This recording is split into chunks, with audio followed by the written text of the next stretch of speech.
continue with our live coverage, of course, of the funeral procession, if that's the right phrase, the ceremonies being carried out by the Zulu nation this evening, and of course, as they lay to rest, King Goodwill Kealeboga Zulu. And as we discuss his legacy, what this means for our nation, what it means for the Zulu nation, and of course what it means for our future and our past. Our team is there live for you in KwaNongoma through the day. Our cameras have been asked not to provide you with live pictures of some of what is happening there out of respect for the proceedings and for the late king. We have, of course, abided by that request. Professor Kealeboga Maphunye is a professor at Unisa of African politics. He joins us now. Professor Maphunye, you would have heard earlier, as the our reporter on the scene, going through the lineage of King Kealeboga Zulu. One of the aspects of this that gives his history and himself and the Zulu nation real power is that it was his ancestor. He is a direct descendant of a man who beat the British Empire when they tried to conquer. That was an unbelievable moment. It's an important moment then and an important moment now.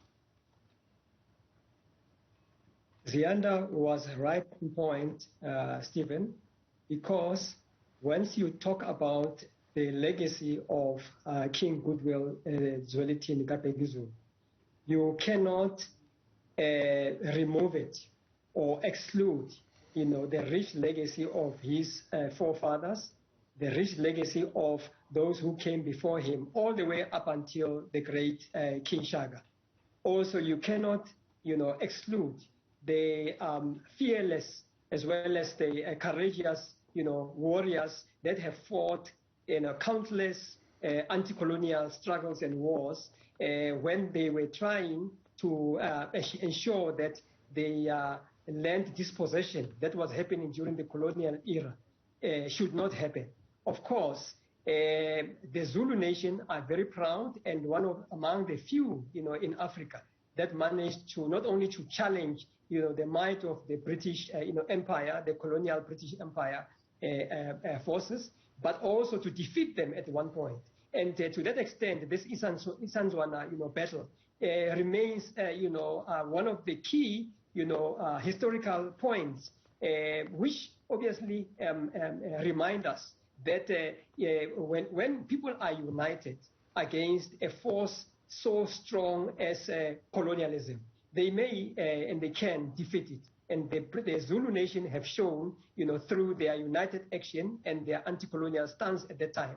Of course, many in the continent can also learn from them. We know that King Goodwill Kealeboga was just about to ensure that, he moves along the length and breadth of the continent to drum up support for, African unification, for the recognition of African traditional authority and culture, by working with the other kings and queens from Ghana, from the Congo, and all across the length and breadth of this continent.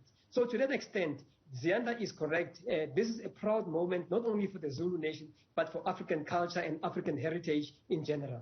We're seeing live pictures now. Prince Mangosuthu Buthelezi, the traditional prime minister to the Zulu king, just emerging there from part of that ceremony and stepping into the car. So those pictures are live. We have been able to bring them to you. You'll recall that earlier we were asked not to bring you live images of some of the proceedings, but we have been able to bring you that. Our camera teams are stationed around there, at least 3 of them, for you this afternoon. Professor Maphunye, it's so interesting to talk about this defeat of the British Empire by the Zulu nation because it's been remembered in such interesting and complicated ways. So I would suggest, you're the expert, not me, but I would suggest that one of the reasons the Amabutho plays such a big role today is almost a direct result of that defeat of the British Empire, that really important victory.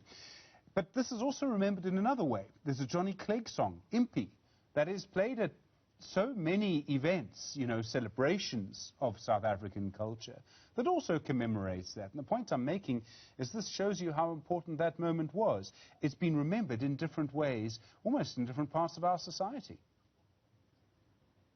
Actually, when Zianda was talking about the different aspects as a legacy that we can associate with the late King Goodwill Kealeboga Zulu, I was actually thinking about Maskandi music. I was thinking about, the great Lady Smith, Black Mambazo, and the others, Puze Kemis, and so on, which were promoted very much by, the very same king. It was more like, the export of Zulu culture, South African culture, to all corners of the world. And this made South Africans and the Zulu nation very, very proud. So when you talk about, songs such as Impi of,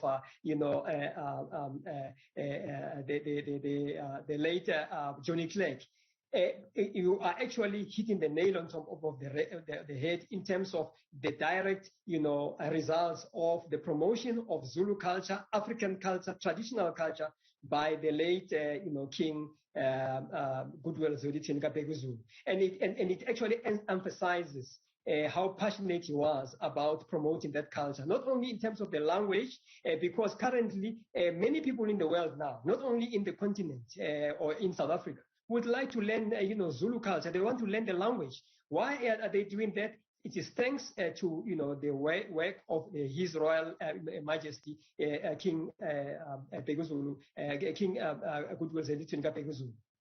We're seeing images on our screen now. Now, these images were taken earlier during part of the procession of the Amabutho, and the way that they led the procession, the way that they kept order and discipline. And just, watching them again today during the Pulse, you get a sense of the sense of community. These are men who know each other. They're very close. They would have known each other perhaps for a very long time, grown up together. And that, in a sense, is really, the sort of genesis of this community. The genesis of this is that these are people who know each other very well. There's that close feeling of community, which is actually very important today, suddenly.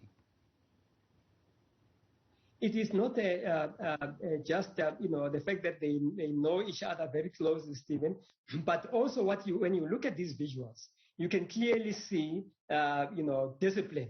One can say even militaristic type of discipline, because these are the forces which in the olden days would have to be battle ready, battle hardened, and ready to go and defend not only the Isilo Samabandla, the king of the Zulus, but also their neighborhood, and also to be able to be deployed at will and quickly by the monarch as and when the need arises. So that discipline has been carried through, and in fact it is the discipline that makes many people to look at the Amabutho or the Zulu warriors as a very, very important, or perhaps a highly important aspect of Zulu culture.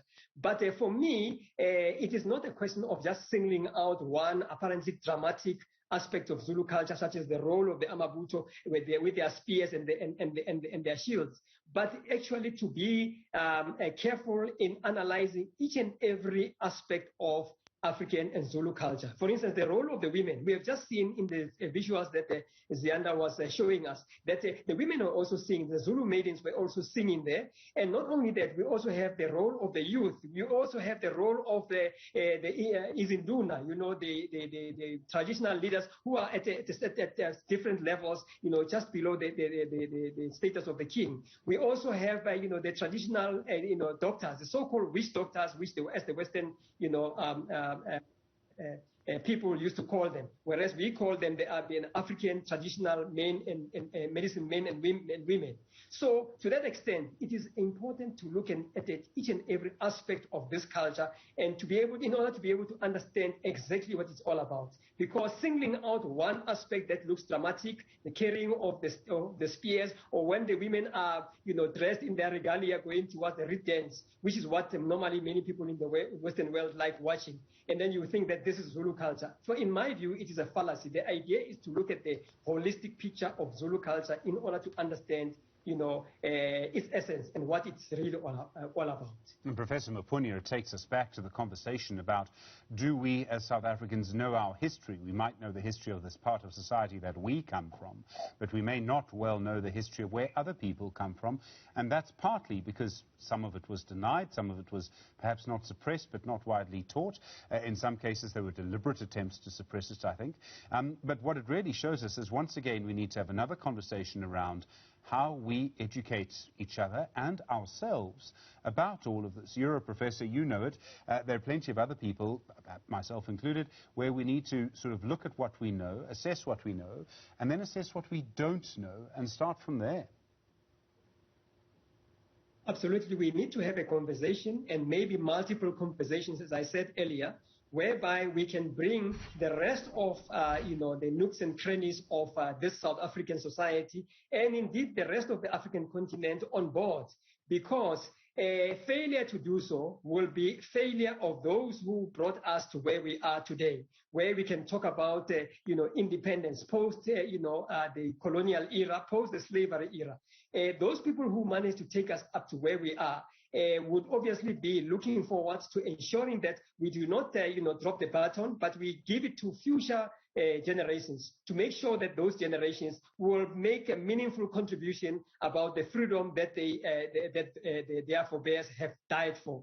And to that extent, it is very, very critical that when we reminisce, as well as when we reflect on a momentous occasion such as the passing away of King Goodwill Zwelithini, we should remember that there is a massive history and there is extreme wealth that we can gain from his, as well as the contribution of those people of his generation and those before him. Professor Kealeboga Maphunye with us through until the end of the Pulse tonight. We're, of course, live back with our reporting team in KwaZulu-Natal and KwaNongoma as we go through the evening as well.